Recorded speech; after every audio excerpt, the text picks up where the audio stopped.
माझा पिरियडचा इश्यू मी बऱ्याच वेळा व्लॉगमधून शेअर केला आहे. आणि जेव्हा खरंच खूप दिवस माझे पिरियड चालतात किंवा हेवी पिरियड होतात त्यावेळेला मी सगळं काही ट्राय केलेलं आहे. जसं की मी मेन्स्ट्रुअल कप यूज केलेले आहेत, पण खूप झंझट असते हो त्या कपची. आणि खरं सांगू थोडासा ना म्हणजे म्हणजे इतकं कम्फर्टेबल नाही वाटत आपल्याला. म्हणजे सतत काहीतरी आपण तिथे ठेवलं आहे म्हणजे डोक्यामध्ये ते असतं आणि सतत ते स्टेरिलाईज करा आणि खूप हेवी असतं ना ब्लिडिंग, त्यावेळेला नाही तो मला योग्य वाटला. मग मी त्यानंतर तुमच्यासोबत एका ब्लॉगमधून हेही शेअर केलं होतं की मी कॉटनच्या पॅन्टी ऑर्डर केल्या होत्या, ज्या धुवायला खरं सांगते मी की ते ब्लड बघून आपल्याला चक्कर यायला होते की एवढं त्या कॉटन पॅन्टीमध्ये ते ब्लड असतं. आणि प्रेशरनी किंवा वाहत्या नळाखाली ते धुवायला लागतं. ते धुतानाचा जो त्रास आहे ना, तो मला नको वाटायला लागला होता आणि मी पुन्हा पॅडवरती शिफ्ट झाले होते. कारण पॅड आपण लगेच 1-1 तासाला पण आपण चेंज करू शकतो, जेव्हा हेवी असतं तेव्हा. मला ना लहान मुलांचे जेव्हा डायपर किंवा म्हाताऱ्या लोकांचे जे असतात, ते बघितल्यानंतर मला असं नेहमी वाटायचं की यार आपल्यासाठी म्हणजे आपल्या मेन्स्ट्रुअल सायकलसाठी असं कधी निघणार किंवा निघालंय का? ते आहे ऑलरेडी मार्केटमध्ये, जे आपल्याला माहिती नव्हतं. तुम्हाला कदाचित काही जणींना आज माझ्या व्हिडिओ थ्रू माहिती होऊ शकतं आणि म्हणूनच मला ते दाखवायचं आहे आणि खरंच चांगलं आहे. काय झालं सांगते मी तुम्हाला. 2 माझ्याकडे त्या कॉटनच्या पॅन्टी होत्या, ज्या पिरियड पॅन्टी आहेत. मग ती सुकायला खरंच खूप वेळ लागतो. कडक उन्हात अगदी हायजीनची काळजी घेऊन ती सुकवायला वगैरे लागते. मग कधी-कधी ना रात्री ती पॅन्ट नसली आणि ओन्ली पॅड जर का घेतलं, तर माझ्यासारखं ब्लीडिंग होणाऱ्यांना लीक होतंच. म्हणजे ड्रेस खराब होणं, कधी-कधी बेडशीटसुद्धा मी खराब केलेलं आहे.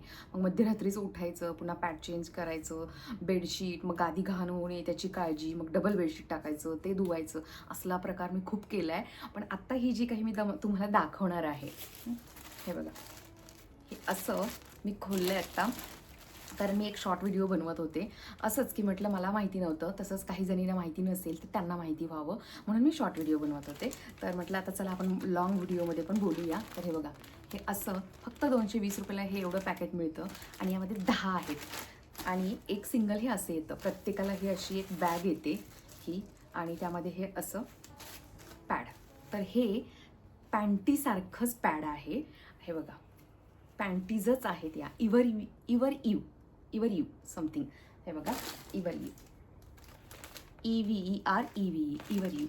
तर पूर्ण 360 डिग्री हे प्रोटेक्शन देत आहे आणि मी वापरून मग तुम्हाला याचा रिव्ह्यू देते आहे, कारण मलाच गॅरंटी नव्हती ना की हे असं असं आहे जे मी सध्या यूज करते. अगदी आपल्या नॉर्मल पॅन्टसारखंच, ज्या काही आपल्या रेग्युलर पॅन्टीज असतात ना त्याच्यासारखंच ही घालायची. म्हणजे किती कम्फर्टेबल आहे बघा आणि कुठेहूनही लीक होत नाही. माझा अनुभव आहे हा, वापरून बघा. यांनी सुद्धा क्लेम केलं आहे की जे आपले नॉर्मल 3 पॅड जितकं शोषून घेतात ना, तितकं इक्वल टू ही एक पॅन्टी शोषून घेते ते सगळं. तर आहे, खरंच चांगली आहे. आणि सगळ्यात महत्त्वाचं, आपल्याला हे डिस्पोज करायला पण खूप इझी आहे. हे असं वापरून झाल्यानंतर असं घडी घालून आपण न्यूजपेपरमध्ये तर गुंडाळतोच, तेच पुन्हा आपल्याला ही बॅग आणि भेटते प्रत्येक याच्यासोबत. तर यामध्ये आपण ही व्यवस्थित घालून टाकू शकतो. तर हे असं आहे. मी टॅग करते, जर का कोणाला हवे असतील तर नक्की ट्राय करून बघा, कारण खरंच बेस्ट आहे. दिवसभर ऑफिसमध्ये जात असेल आणि रात्रभर, ज्यांना रात्रीचं जास्त टेन्शन असतं माझ्यासारखं, मला रात्रीचं खूप टेन्शन असतं. एकतर आपले बेडशीट असतात व्हाईट, इतक्या वेळा माझ्याकडून ते झालंय ना की प्रत्येक वेळेला मग मी पटकन उठते, सगळं झोप वगैरे आपली सगळे झोपेचं म्हणजे खोबरंच होतं. मग लगेच उठून ते क्लीन करा, चेंज करा, हे असले सगळे प्रकार मी केलेले आहेत. आणि आता मला यावरती मी विसावली आहे सध्या. म्हणजे असं नाही आहे की मी कॉटनच्या वापरत नाही, त्याही वापरतेच. पण मी तुम्हाला म्हटलं ना, कधी कधी ना नको वाटतं ते धुवायला, ते जास्त ब्लड बघून अजूनच टेन्शन येतं.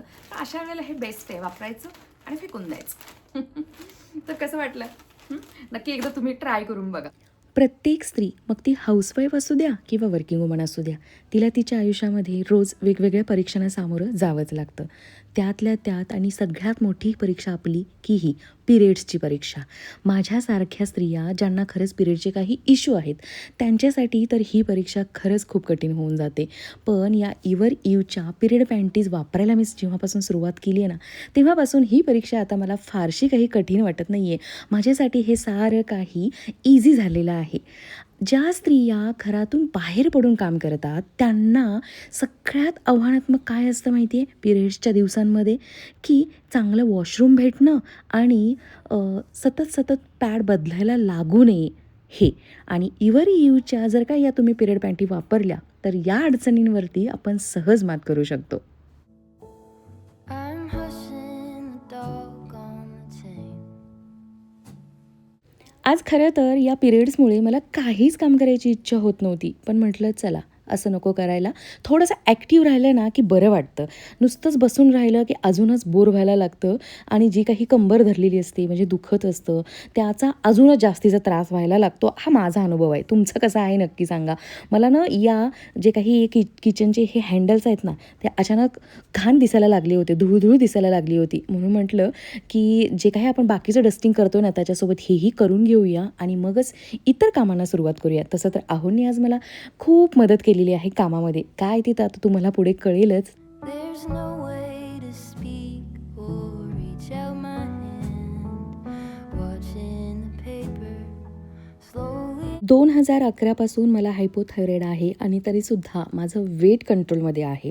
हो, खूप काही असं फ्लक्च्युएट झालेलं नाही आहे. साधारणतः फक्त 1 ते 1.5 किलो, हार्डली 2 किलोचा फक्त फरक पडला आहे 10 वर्षामध्ये. या 10 वर्षाचं सांगते आहे मी. तर कशा पद्धतीचं माझं डाएट आहे, एक्सरसाइज आहे किंवा वेट हे कसं कंट्रोलमध्ये आहे, हे सारे मला तुमच्यासोबत शेअर करायचं आहे. तर लवकरच मी डिटेल व्हिडिओ बनवणार आहे जेणेकरून त्याचा खरंच फायदा होईल गुड तुम्हाला. मॉर्निंग बाप्पा. आज बाप्पाला गुड मॉर्निंग करायला 11:30 होत आहेत आणि आहोंचं काय चाललंय बघा.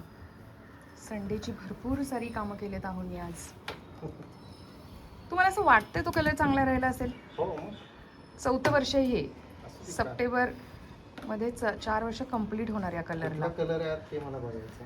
Royal Glitz. रॉयल ग्लिट्स खूप चांगला कलर आहे हा. मला बऱ्याच वेळा कलरसाठी कॉमेंट येतात, तर आम्ही हा कलर यूज केला आहे. Luxury emulsion Glitz royal Asian paints. महाग पण आहे. आणि ना आमचा हॉलमधला कलर कोणता आहे हा भिंतीचा हे विचारतात ना, तर हा आहे मॉर्निंग ग्लोरी आणि हा खरंच खूप सुंदर शेड आहे कलर चांगला. वाव, चांगला राहिलाय कलर. काय रे प्रितीश? हो, एअर टाईट असतं. सही टिकलाय राव. आता हा कलर आहो कुठे कुठे देणार आहेत सांगते मी. एसीचं काम केलंय हे बघा, इथे एक देते आणि दाखवते. आमच्या एसीचं काम इतकं सुंदर झालंय की वाटतच नाही की हे नंतर केलंय. हे बघा, इथे पण थोडासा कलर, पण इथे ॲक्च्युअलमध्ये द्यायची गरज नाही आहे इथे, कारण वॉलपेपर आहे त्यामुळे काही कळून नाही येते. आणखी एक की आमच्या रूममध्ये हां इथे एक, कुठे काही दिसतच नाही आहे तर कुठे देणार आहे? आतल्या बाजूला झालंय, बाथरूम मध्ये द्यायचं ना. हां, तर किती सुंदर काम झालंय बघा. काही तोडफोड वगैरे कुठे भिंत फोडली आहे वगैरे असं काही झालेलं नाही आहे.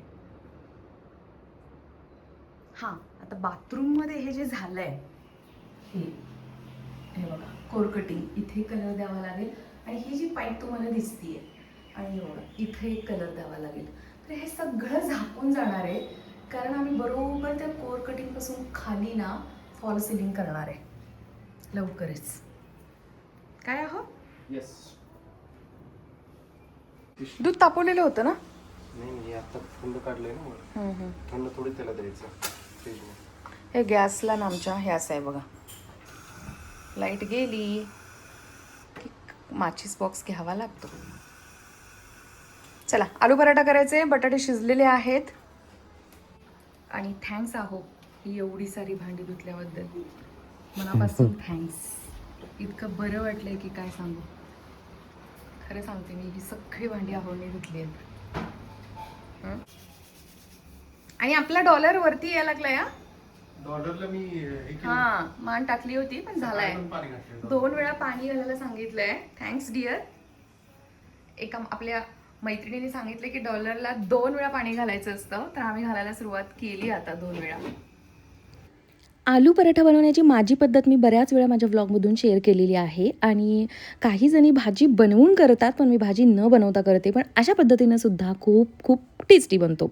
तर बटाटा शिजवून तो ना प्रॉपर असा शिजलेला बटाटा किसणीने किसून पण छान अगदी म्हणजे त्यामध्ये गुठळ्या वगैरे होत नाही. पण मी आज ना विसरले तो किसायला आणि मी चक्क फोड्या करून घेतलेल्या होत्या आणि म्हणूनच अशा पद्धतीने स्मॅश करून बारीक फाईन चिरलेला कांदा, हिरवी मिरची, खूप सारी कोथिंबीर, गरम मसाला थोडासा टाकला आहे, चाट मसाला, लाल तिखट आणि वरूनसुद्धा मी पारीला थोडंसं लाल तिखट लावणार आहे आणि हे सारं स्टफिंग आता आलू पराठ्याचं रेडी आहे. बरं, भाजी बनवून छान होतो की हा असा छान होतो आलू पराठा? दोन्ही पद्धतीनं जर का कोणी बनवत असेल तर मला नक्की कॉमेंट करून सांगा. मी मात्र नेहमी याच पद्धतीनं बनवते. आता बरं, एकदा करेन ट्राय नक्कीच की बटाट्याची भाजी बनवायची आणि मग त्याचा पराठा बनवायचा. पण मला ना खरं सांगते ह्या पद्धतीचं खूप आवडतो. ह्या अशा पद्धतीनं तूप लावायचं, तुपावरती थोडंसं लाल तिखट टाकायचं आणि हे कच्चंच जे काही बटाट्याचं स्टफिंग आहे ते भरायचं आणि मग असा गुबगुबीत आलू पराठा करायचा आणि जो भरपूर तूप लावून भाजायचा आणि वरती पुन्हा अमूलचं बटर घ्यायचं आणि दह्यासोबत खायचं किंवा ओन्ली बटरसोबत सुद्धा खूप टेस्टी लागतो. I sing this softly to myself. बरं, जेव्हा तुम्ही कॉमेंट करता ना की तुझ्या हातचं आम्हाला खायचं आहे, तू केलेले पदार्थ आम्हाला चाखून पाहायचे आहेत, इतकं मस्त वाटतं ना मला की काय सांगू. हे काय भारी फिलिंग आहे की तुम्ही माझ्या रेसिपीजना एवढं प्रेम देत आहे. ज्या रेसिपीज मी लग्नानंतर शिकली आहे, म्हणजे भाकरी सोडली ना तर मी काही करत नव्हते लग्ना अगोदर. म्हणजे ना भाकरीसुद्धा माझ्या इतर चुलत बहिणी करायच्या, त्यांचं बघून मला करायची इच्छा व्हायची म्हणून मी करायची. नाहीतर आईने मला कधीही स्वयंपाक वगैरे लावलेला नव्हता. शाळा एवढं केलेलं होतं मी. लग्नानंतर मी आणि आहोंनी सोबत सगळ्या काही रेसिपी शिकलेलो आहेत आम्ही, बरं का. म्हणजे ही मी जी काही आज आलू पराठ्याची रेसिपी तुमच्यासोबत ही शेअर करते ना, तर ही माझ्या मावस बहिणीची रेसिपी आहे, जी तिला तिच्या पंजाबी मैत्रिणीनं शिकवलेली आहे. त्यामुळे जो पदार्थ जेव्हा मी बनवते त्यावेळेला मला ज्याने तो पदार्थ मला शिकवला आहे त्याची हमखास आठवण होत असते. आणि तुम्हाला होतं का असं? नक्की सांगा मला. And it's lighter when I walk with a friend. बरं, आज ना एवढंच होतं व्लॉगमध्ये. प्लीज व्लॉग आवडला असेल तर एक लाईक नक्की करा आणि चॅनलवरती नवीन असाल तर प्लीज सबस्क्राईबही नक्की करा. Bye, love you all.